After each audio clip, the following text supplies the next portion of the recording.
Hi, Reed Dewey with What's Next Coaching. It's great to be with your group. So what I'm going to do is, tonight is really going to be a time for sharing and for basically learning from each other. And I'm going to provide a framework for that. And I'm also going to be sending you some amazing materials and resources that you can use moving forward.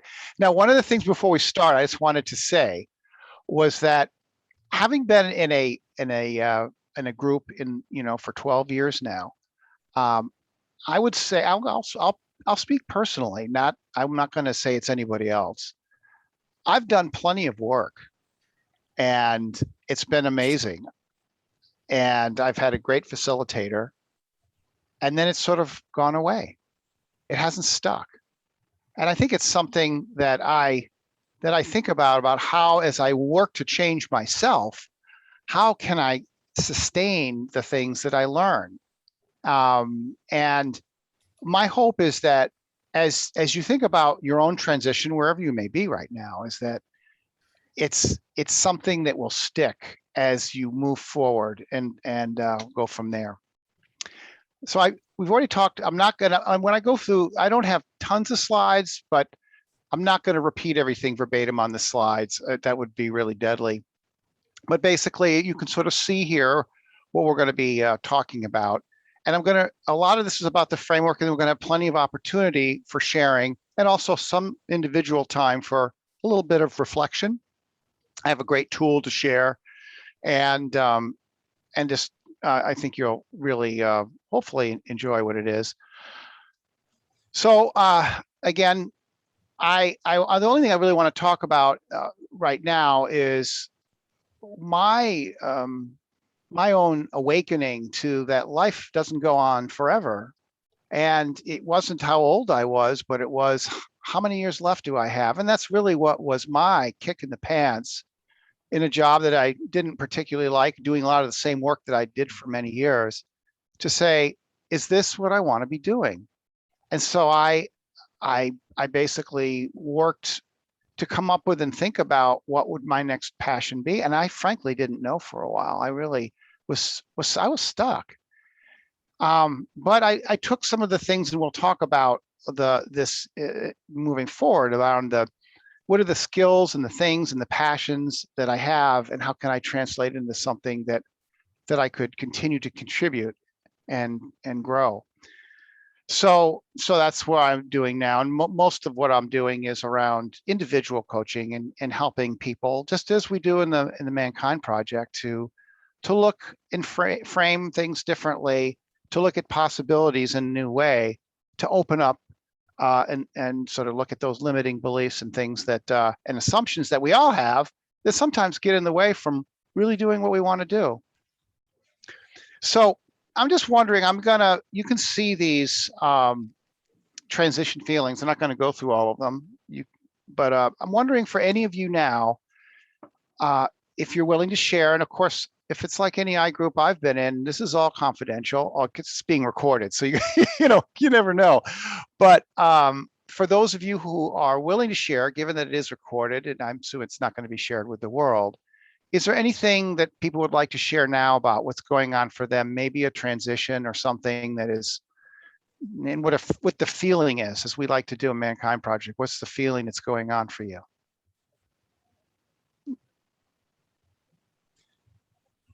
I'll share. I'm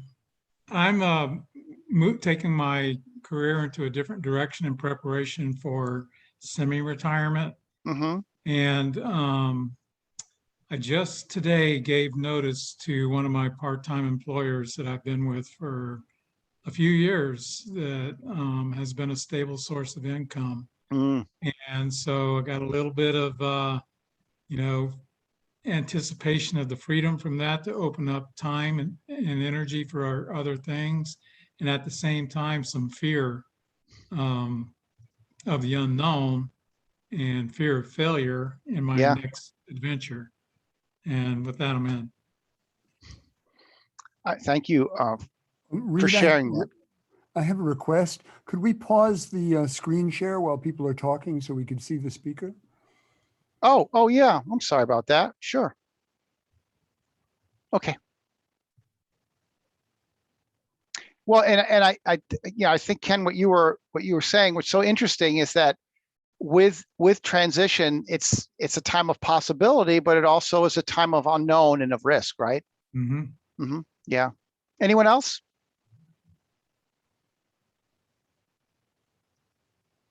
Any transitions or things that are going on that they're maybe a little challenging?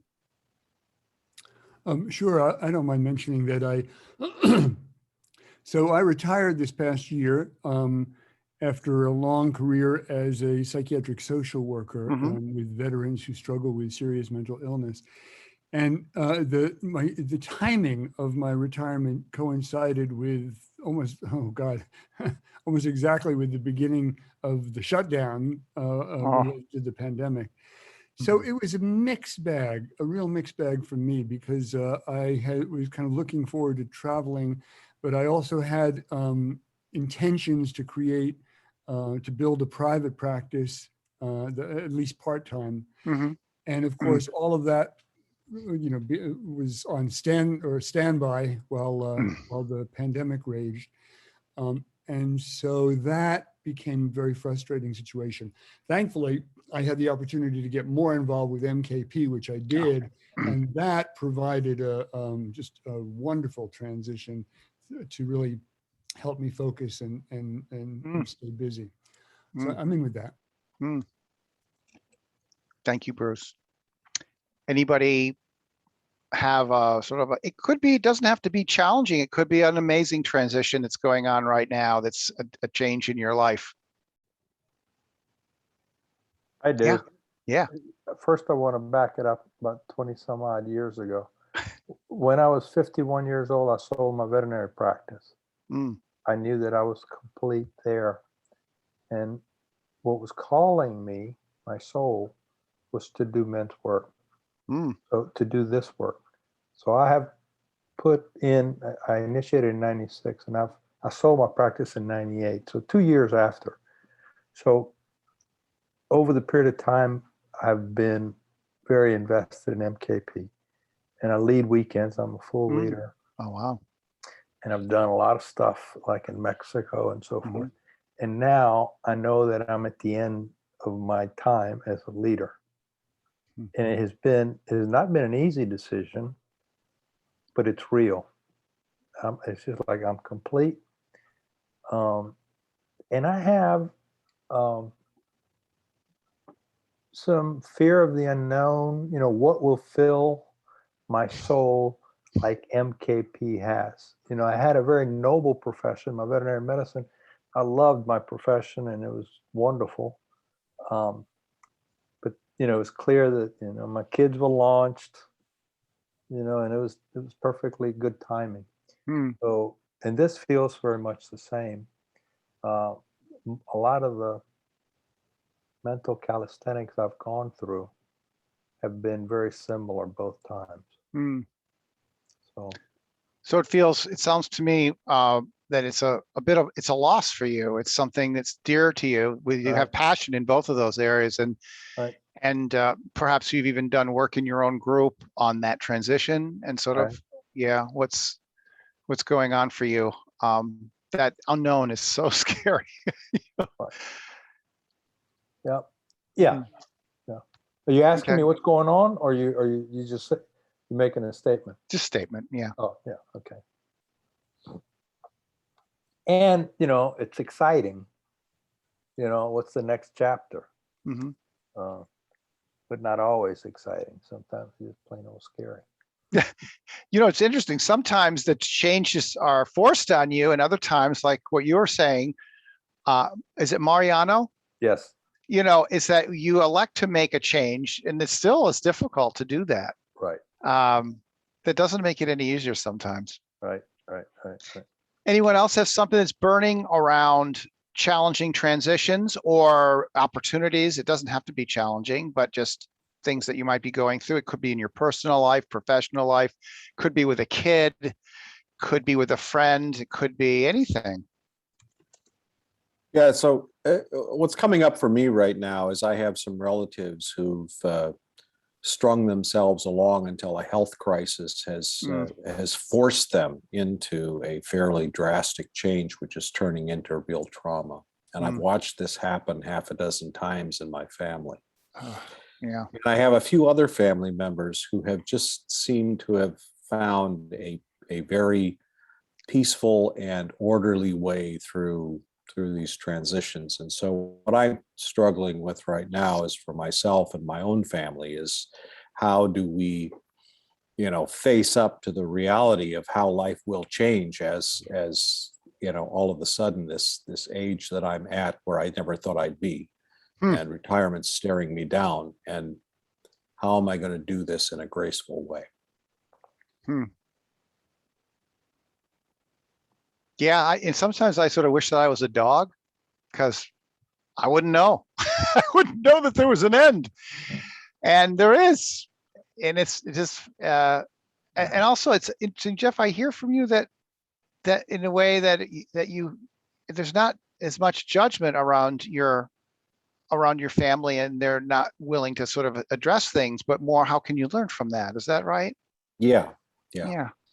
I'm really trying to take somebody else's lessons at the School of Hard Knocks and take them home. Good. So that I don't have to learn that way. Yeah. That's what a wise man does. Yeah. Well, why don't we continue if it's okay? We'll have plenty of other opportunity. What you'll find is I've got a tool that I think is going to be very useful, and we'll move forward on that. Is that okay? Is it all right if we continue on? So, and thank you for those of you who have shared. Okay. From current slide. Let's see how that works. Hello. Okay. All right. So, there's the, I don't know if you're familiar, this is the raw, I know we have the social worker here, so he knows about the Holmes Rawl scale. I don't know if I'm pronouncing it right. You can correct me. But there are a lot of different stresses out there, the things that happen that are oftentimes transitional in nature. And, I actually have this inventory if you're interested in it. And a couple of things is to note is that when transitions happen, wouldn't it be nice if they all were like just one at a time? But it doesn't seem to work that way, So you might have 2 or 3 or 4 that are in play at the same time. The actual Rawl indicator scale, I think it has about 65 or so major stress inventories, and these are the main ones. Now, the one I put in here when I do my my group, usually I stop at retirement, which is number 10. But seriously, the sexual difficulties is right up there.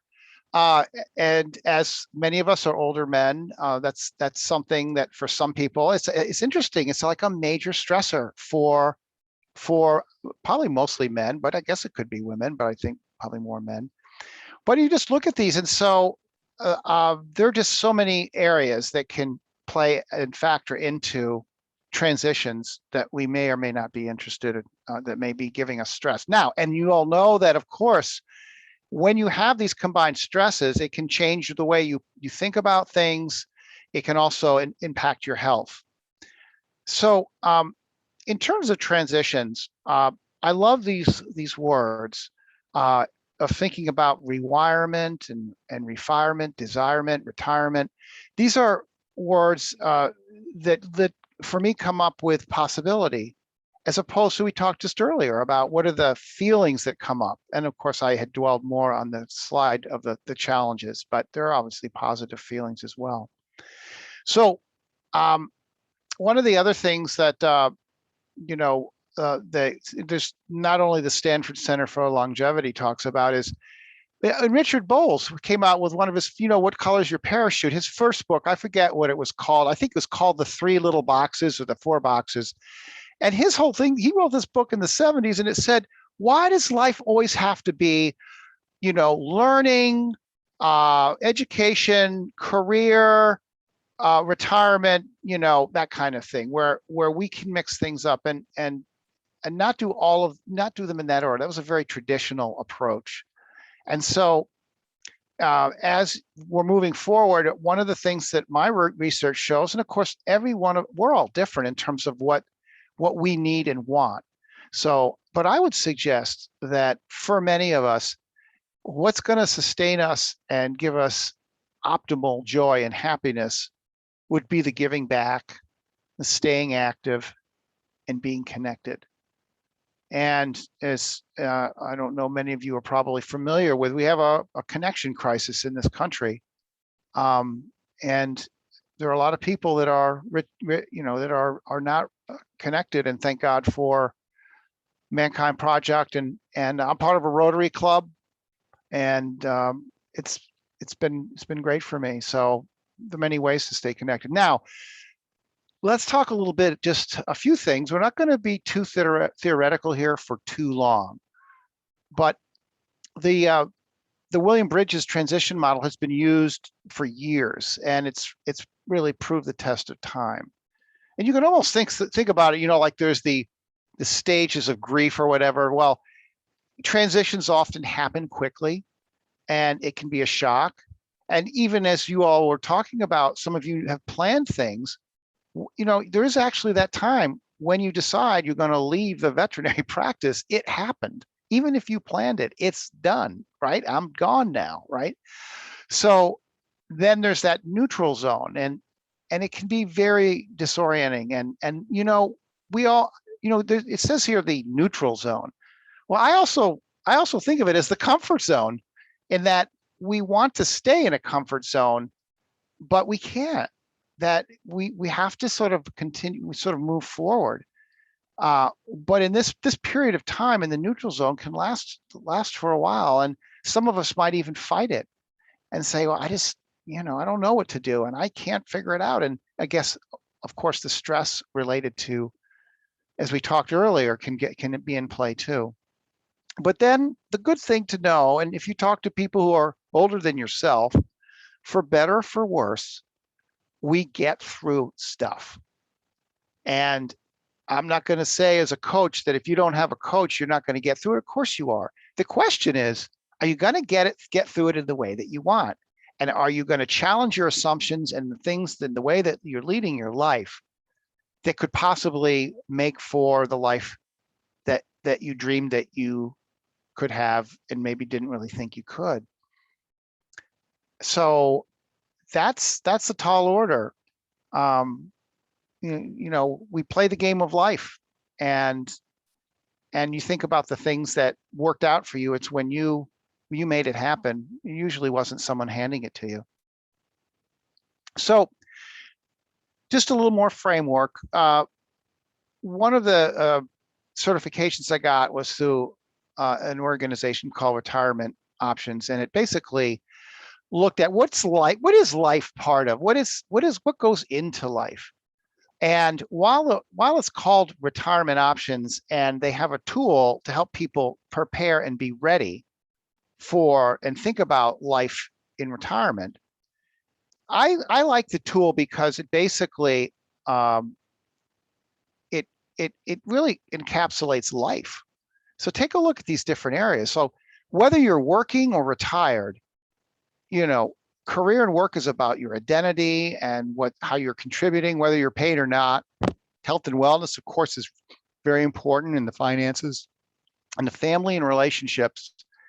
The one concern I have that they don't put here, which is I think an irony, is friends under family and relationships. You notice they don't have a category here called friendships, or close friends, and they should. Leisure and social, and personal development. So, I will make the deck available to you all, but one of the things when I went through the program to get certified is I was like, well, how am I doing in these different areas? And I took this validated assessment tool that I was trained in, and it was just interesting. It's like, wow, there's a lot to life, and certain things had slid a little bit for me, especially as I mentioned earlier, the health and the wellness. And some of the financial stuff, I was not being as responsible as I would have liked. I love guitar, but I hadn't really been playing much and wasn't singing and doing what I had done in the past. So it was good for me to sort of key in on that. And you sort of see it as almost like as a tune-up. So what I wanted to do is share with you an approach to transition success. And one of my mentors, a guy named John Bond, came up with this model, and I really like it. And I'm going to provide the tool to you afterwards, so you'll be able to have it and use it the way that you like.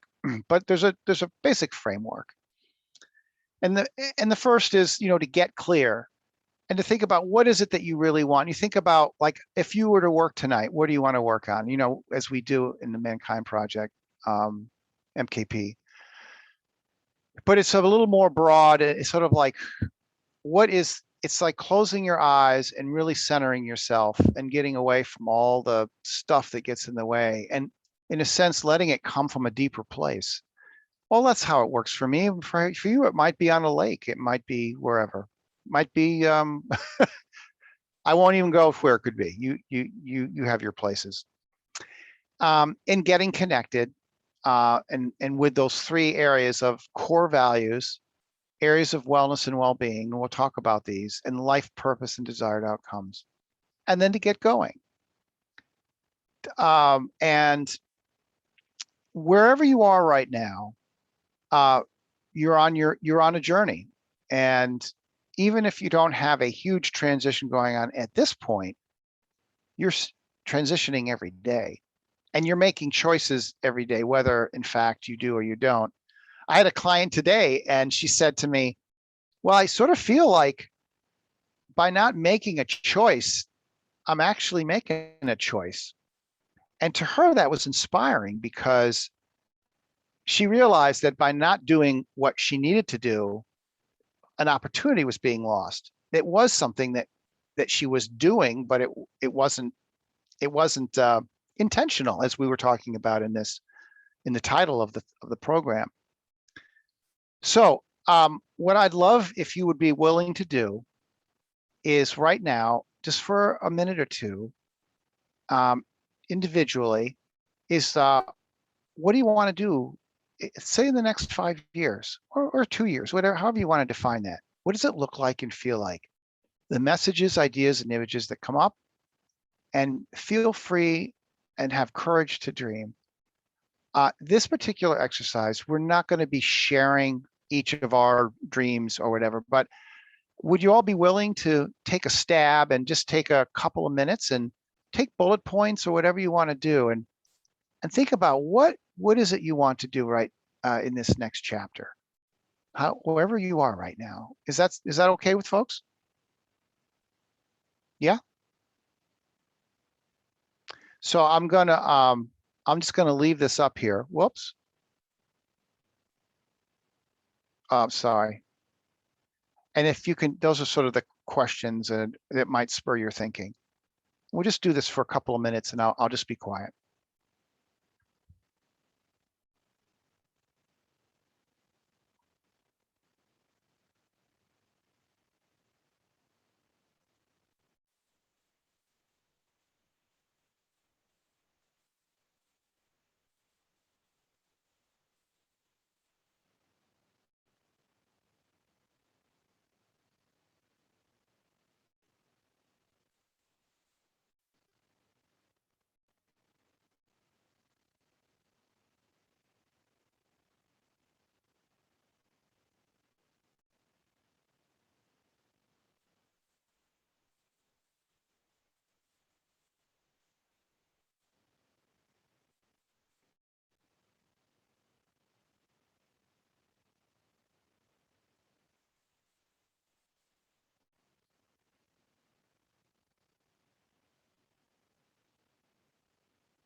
Okay, about another 10 or 15 seconds.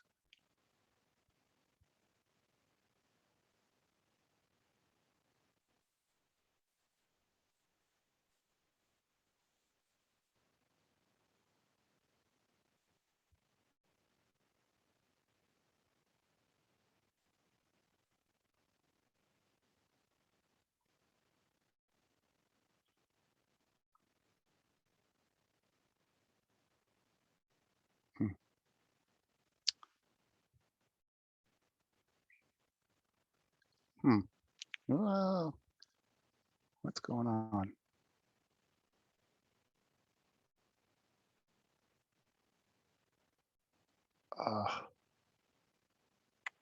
All right. My Zoom has gone. Not sure. It's trying to stop share. Now, what's going on?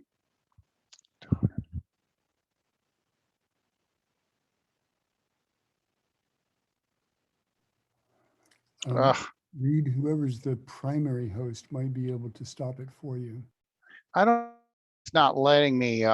Hold on, if I can bring this down. Yeah, it doesn't seem like I can, Bruce. Oh, stop share. Here we go. Okay, sorry. So I don't want, thank you. I don't want to necessarily talk about what the things you came up with. What I am interested in is what were the feelings that came up as you started to think about what this next chapter, this transition, as you move forward?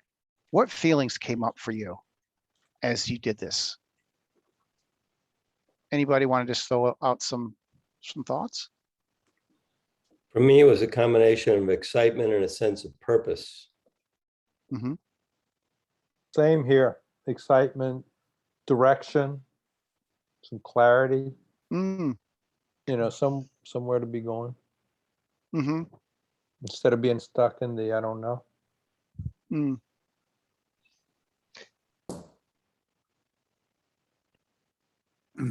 I would say for me, it was a mix of the excitement of purpose mixed with the fear of the unknown and questioning what I'm coming up with.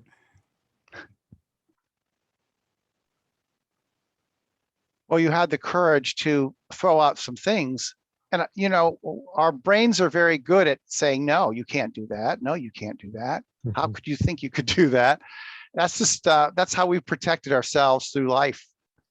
And what's good is that you all are part of a support group where your men can lovingly challenge. A man's work is a man's work, but still there can be a lovingly challenge. So other things, and then we'll move on. I felt a sense of satisfaction. Mm-hmm. I felt a sense of satisfaction and Mm-hmm. also a deep sense of sadness. Sadness.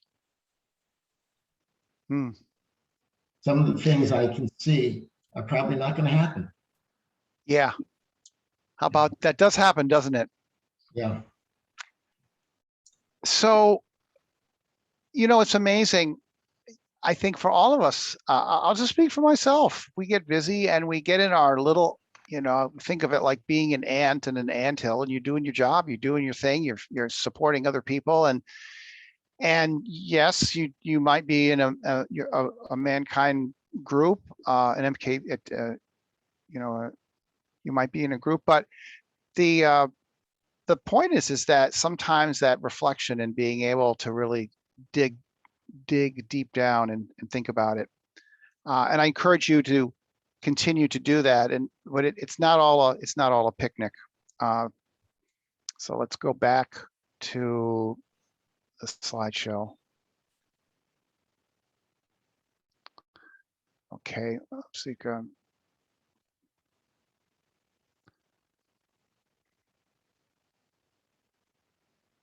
So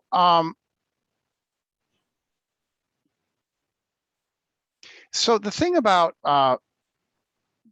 this particular area on getting connected is the core values that you have as you move forward.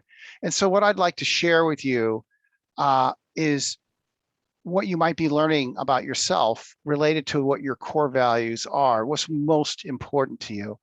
So what I want to do is just share this sheet of a variety of different core values.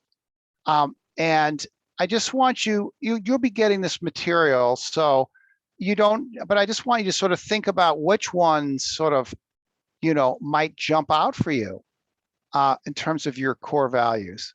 So there's a whole bunch here. I'm just going to share them. You can see them now, right? So let me see if is that big enough? Can you all see it? Yeah, 120. Yeah. So, we deal, look at accountability, achievement, responsibility, justice, kindness. So not all of these values are ones that are drivers for you. But especially, I don't know about you, but as I get older, my values become more important, not less. And so if you were to think, well, what really is most important to me in terms of my values?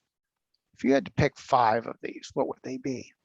Sort of reminds me of like the weekend when we did our work and we came up with our statement. What would it be now? That was a long time ago for many of us. But it's not about the statement. It's about your values as how you want to move forward in terms of this stage of life, this transition, whatever it might be.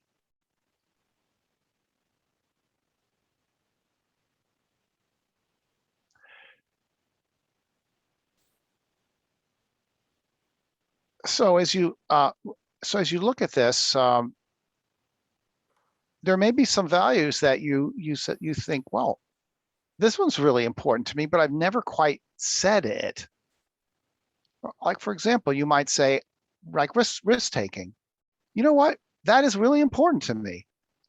A matter of fact, I think is one of my main ones. So I encourage you when you get this to, if you want, go through it and think about it. Think of this as sort of the foundation, if you will, for how you want to branch forward as you think about this, this next kind of time in your life, or whatever transition that you might be going to at this point. And so part of this is about what are you learning about yourself, as you go through this, and how can it lead your life to have the satisfaction and meaning that you want. We do that a lot in coaches, which is, what are you learning about yourself? Similar to we do when we wrap up doing our work, in the group. And so I wanted to share that with you. So one of the things that this is based on the Institute for Wellness Education is, these areas of influences during a time of transition. How can these areas contribute to your well-being? And similar to the life areas that I was talking about, this looks at it more from a holistic perspective. So, these, as you're thinking about moving in a new direction or going through a transition, putting it through this kind of litmus test of what that might resonate to you. How does it relate to your health, your wellness, and especially let's say if you were choosing an encore career, something different that you wanted to do. Maybe you wanted to be be in the religious community, or do something that was like a docent, whatever the case is. Next slide here. So fulfillment factor 3 is really, it's interesting. Remember when we were told, you need to sort of, to figure out what you want to do in your career, you need to know your strengths, you need to know, how you can market yourself. Well, I would propose to you that as you think about this phase of life that you're in, it's good to actually look at how your strengths and talents could fit with how you want to contribute and live life with purpose as you move forward and with intention. And so you may have lived life and everything's been fine up to this point, but we have so many gifts, and we also have gifts that we might want to expand with as well. So now it was interesting that a number of people mentioned, and I certainly resonate with the whole thing of the fear of failure if I set goals. And that's sort of oftentimes what stops us from doing things, because we've had experience where, we have set goals and we did not achieve them, and it's been a discourager for us. So one of the things that we've all heard about SMART goals, but the idea is in goal setting from a time going through a transition is, to think about an acceptable minimum goal and an ideal goal and a middle goal. And this particular tool helps to think through that so that you can sort of, we often try to shoot too high. We try to do it all, and then we don't accomplish the goals that we really want. I've been thinking a lot right now about motivation in my practice. And one of the areas that I've been thinking about is the whole area of discipline. And I've been having some challenges sometimes with discipline, what I call discipline. And so I'm trying to reframe and think about it to say, well, is that motivating for me? Is saying I need to be more disciplined motivating for me? For me, the answer is no, it's not. It's a problem because I equate, for me, discipline with being younger, being told what to do, having be an external element, having it be something that I had to do in order to get someplace that I didn't want to be. I have a lot of stuff around discipline. And so now what I'm trying to do, and again, you will reframe things as you work and move through to whatever transition you're doing, to think about, well, how can I look at it differently? If I'm stuck in a certain area, how can I look at it in a different way that might get me unstuck? And so for me, I'm looking at it. So for example, I'm trying to transition from a thing of discipline to think about what are the opportunities that I want, that then focusing on opportunity as opposed to being disciplined, and try that out. Does that make sense?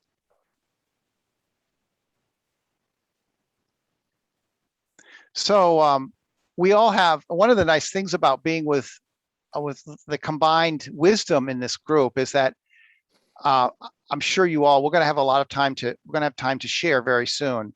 And that's, I'm really looking forward to that. So we're going to not have too many more slides here. One of the things I love, there's a book called Life Reimagined by Richard Leiter. Have any of you heard of this book? It's a good book.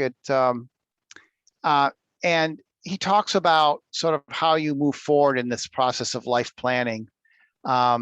And I'm going to focus in this one area. Of course, there's these different stages, as you can see, connecting with others, which is really important. He really emphasizes that a lot, that when you think about whatever transition you're going through, get your group together or your friends and say, this is what I'm thinking of doing. What do you think? How do you see me? If we're lucky enough to have those kinds of friends in our lives, and I feel great gratitude for that. The one I want to focus on, though, is this area of repack. And the analogy is a suitcase and going on a trip. So up to this point in life, you've packed a certain number of things in your suitcase. How you've approached jobs, how you've responded to people, the things that you've assumed that are important for doing well, the kind of life that you think you should be living. And what he encourages is, as you go through this process of, say, a major transition, it's a time to repack. It's a time to say, what do I want to keep for the next part of my trip? And what do I want to get rid of? What no longer serves me? That sounds like a question we'd say in our group, right? How is this serving you? And so it's taking a very conscious look at that and say, these are things I no longer need. And these are things that I would like to put in my new suitcase as I take this next journey. For me, it's inspiring to think about how I can repack. And perhaps that would be useful to you as well. So I want to spend the rest of the time just having a conversation and talking. Anything about these slides, I will have the tool to you. So I have a number of questions but before we go to those questions, I would just love to hear from you all, Because one of the things about being a coach is it's about you. It's not about me. It's about what's going on for you right now as you've seen this material. That's more important than any questions that I could be throwing out. I have questions and I can put a couple of them out there. So what's happening for people now related to what you just saw and what's coming up for you? I'd just like to say, this is a great time. It's not about me here. We're all together. We're in a circle. So I'm not going to necessarily respond to what everybody says. And I love it. If any of you want to respond to one of your brothers and say, I'd like to add to that or whatever. So we are all together in this. There's no value in me having power right now as we explore this. Does that make sense? Okay. Yeah. Go ahead. Is that Mike? I guess I'll just say Lewis has his hand up, so I'll just do that. Oh, Dave, you can go ahead. You said it before I found the little switch. Okay. Okay. It's like Jeopardy. I didn't get the button. That's right. That's right. Yeah. So the interesting thing is, I guess I'm looking at not working where I'm at in a couple of years, and so I've been thinking about that. When I looked at your values and gifts, I automatically repackage them into things like that I'm doing very well and that I want to say king in my life. And so beautiful. And then there's things I'm working on and their values. And I don't have the balance necessarily that I would love to see in my life. And so that's one I'm constantly working on. So I'm not sure if everyone else looks at it the same way, but I automatically just started separating these values I'm doing great on, these ones I still want to continue, no matter what transitions I go through, I want to continue working on expanding these gifts and continuing to work on my king to bring on some of, to be more in those values that, things I value that I don't believe that I'm. So I just wondered if in the group, if they automatically kind of package it that way, if they saw it a different way.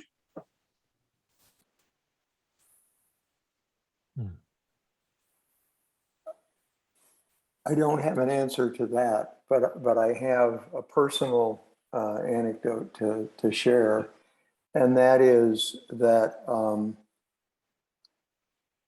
I got an offer, a separation offer from the company that I was working with, and at the time I didn't want to quit, but after I looked at it and thought about it, the risk of sticking around was significant, and the benefit by leaving was also significant. So I guess I was probably 60 at that point. No, I was older. I'm approaching 70 actually. And so this was going to be a pretty big transition for me because there wasn't probably going to be another career. So I really didn't know how to approach that. And ironically, the outplacement firm that they hired to get rid of us, to help get rid of us, I talked to them, and there were two primary things that I was focused on. One was, do I want to stay there in California, or do I want to live someplace else? And the other one was really, what do I want, in going forward in a more broad way. And so the transition person said to me, well, you know how to deal with questions, right? And it took me a few, repetitions for me to say, oh yeah, right. You get the team of the stakeholders together, and you go ahead and take their input, and that helps you really kind of come to a decision that will work with, with everybody. And so I put together, and literally I put together team transition and team location and team tradition. And so team location was, do we stay here? And that was primarily me and my wife. And then team tradition was about the kids, because I remarried and young kids, not young kids, but additional kids. And so how do we kind of build the family more? And so there were more stakeholders, and there were friends involved in that as well. And it was really helpful, and I'm happy.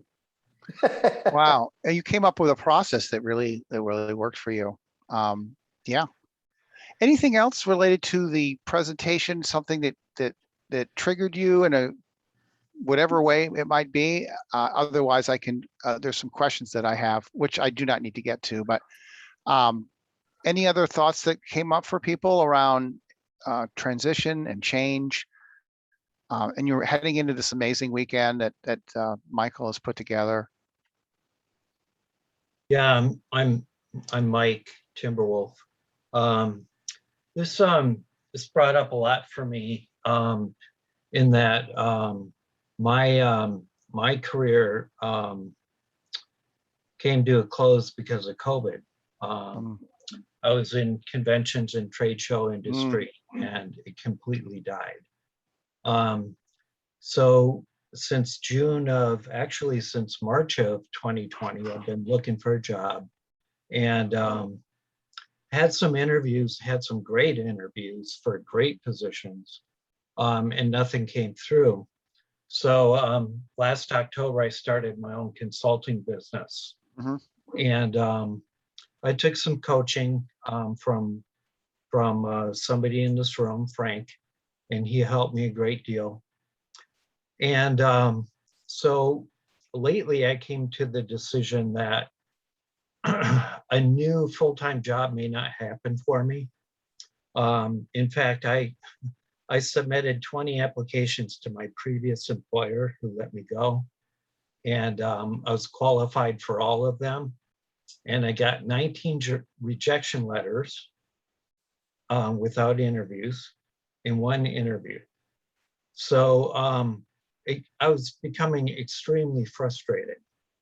And so what I decided to do is maybe not job hunt anymore. Maybe I need to put more into my business and boost my marketing. So that's what I did in the last month or so, because work slowed down, my job slowed down. I decided to put more into marketing.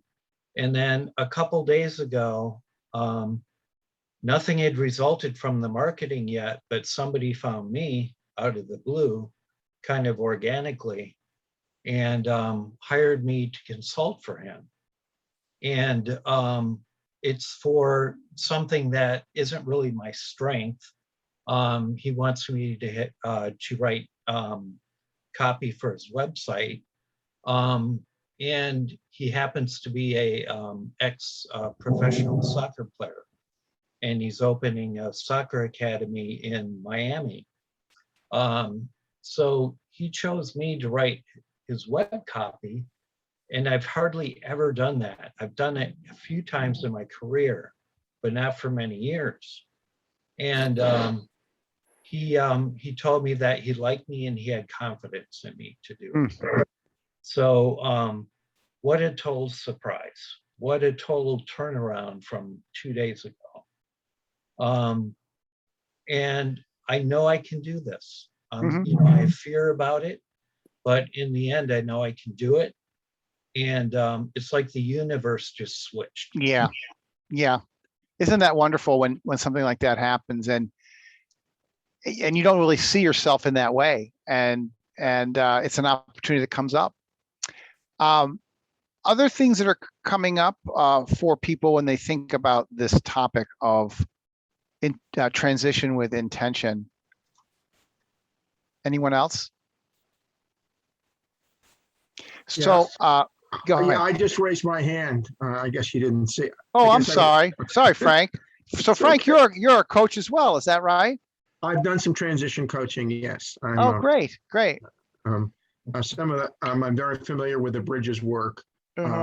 One of the things I'll just reflect back to you as a former, I don't do much transition coaching now. I've gone more into a slightly different area. But I use the bridges model as we have to say goodbye, and that neutral zone I call muddling. Muddling. Oh, I like that. Yeah. Yeah. You know, it's hello, muddling, it's goodbye, muddling, and then hello is the way I've often. I had a friend of mine, a consultant I worked with when we were doing some narrative kinds of things a few years ago. Yeah. Yeah. One of the things I wanted to share, and thank you for sharing that, Michael, and thank you for the compliment. I appreciate that. Is that what I'm doing right now is really kind of a leap, and it reflects some of that. Is COVID just the bottom dropped out of some things I was doing with COVID.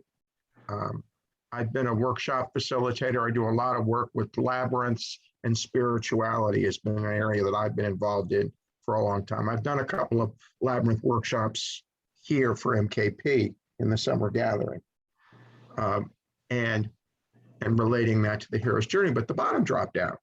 And I've always been a writer. And it was interesting, about a year ago, I took a passion that I'd wanted to do to start a weekly inspirational newsletter. There are a few people in this room that are on my mailing list called Thursday Thoughts.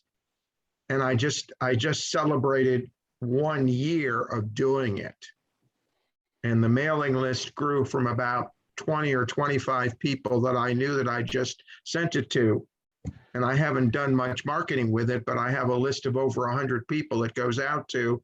And I know it goes out to more than that because a lot of people forward it. And one of the things that really sparked for me was that I took a leap of faith, and it's exciting, and that's moving me forward into some other areas. And one of the things I want to share is when I've made some of these creative transitions, it's not been about what I've achieved, but it's been about intention and consistency. One of the things a friend of mine said to me recently was, I can't believe you've been writing this every week for over a year now. And there's been some weeks I have wanted to say, I don't want to do this, but I keep doing it. And now it's become such a habit that if I don't do it, it's like, wait a minute, something's missing. And I wanted to plug that about intention. Mm-hmm. That, you know, that it's not about results. It's not about the feelings. It's about honoring that intention to move forward. And I have found that to be such a key for me in some of the other things that are I'm doing. So anyway, I wanted to just sort of say Frank, thank you so much for that. I was writing some notes as you were talking. One of the things that I love when I say to people that I work with is, think of life as an experiment, you know, and I'm sure, Frank, you might say this with some of the people you've worked with, is that it's trying things, it's trial and error. It's not about always succeeding. You're tinkering, you're experimenting. And by doing that, that's part of life's journey, that we think that it has to be right and we have to get it right the first time. We don't. So. Yeah, I just want to add one thing with that is, for me, is one of the things I always tell folks that I've worked with in a variety of capacity is the only failure is not taking a step. Yeah, right. Yeah. And that as men, we are so trained to look for results that we forget about process. And a lot of the work I do, I center around process. Right. Yeah. How are you doing? What are you doing? Not what are your results? And I think that's, for me, for a while, when I started the newsletter, that's what stymied me, because I had to learn a whole bunch of new skills that I'm still learning. You know, I was very computer illiterate when I started that, and I've, you know, the learning curve has been immense, but I've managed to master things I never thought I would master and keep learning. So I'll just Wow. Well, I want to be respectful of time, Michael. I know we're coming up onto, is this a good time to end? I have just a few more slides, but it's a good time to sort of wrap it up? I think it is. I think it is, Reed. Okay. And I definitely think there could be a part 2 to this, which we can discuss. Okay, good. Great. So a couple things just to say. So I want to just play around with this 2 things, and I'll show you a couple of just a couple of slides and end. And it's how we look at things. So one way to look at things, you could say, what holds me back from my full potential? That's one way of looking at it. Another way is, how can I live into my full potential? So it's this thing about reframing and thinking about it, what's going to motivate any of us to want to move forward, to what we want to do. So I just have really enjoyed being with you tonight, and let me see if I've got the last slide here. It's interesting that Mary Oliver was mentioned. Sorry. Oh, come on, view slideshow from. There it is, right there. Yeah, okay, thank you. So, Mary Oliver's quote, "Tell me what it is you plan to do with your one wild and precious life." It's something that my mom, when she was close to dying, said to me, and we had our challenges, but I can't disagree with her on this one. So I'll send this material. You'll get the PowerPoint. I'll send it to you, the PDF of it, and just that I do assessments, readiness assessments, so how you move forward, and a roadmap for how to do that. I also do the VIA character strengths and virtues indicator, and I love doing individual coaching and helping people do life planning and doing seminars. So if you know of other groups or businesses or groups that are interested in this, to bring greater self-awareness, and as we say in our group, with that, I'm out. I got my I'll send the information with my contact information to you.